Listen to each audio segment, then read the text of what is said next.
ବିଜେଡିର ଦରଦାମ ବୃଦ୍ଧି ପ୍ରତିବାଦକୁ କାଉଣ୍ଟର କରି ବିଜେପିର ପ୍ରେସମିଟ୍ ମମିତା ମେହେର ପ୍ରସଙ୍ଗରୁ ଧ୍ୟାନ ହଟାଇବାକୁ ସରକାରଙ୍କ ଚାଲାକି ତେଲ ଉପରୁ ଟିକସ ପ୍ରତ୍ୟାହାର କରନ୍ତୁ ରାଜ୍ୟ ସରକାର ବୋଲି କହିଛନ୍ତି ବିଜେପି ନେତା ଜୟନାରାୟଣ ମିଶ୍ର।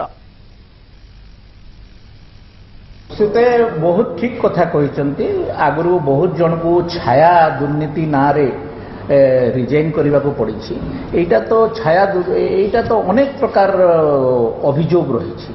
से छाया दुर्नीति आज पर्यंत चार्जसीट हो पारा ना तो यही जगह एत बड़ जदि अभियोग जड़े मंत्री ना आसूची एटा केवल नुहे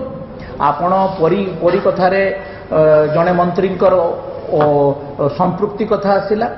महांगा ट्रिपल मर्डर केस रे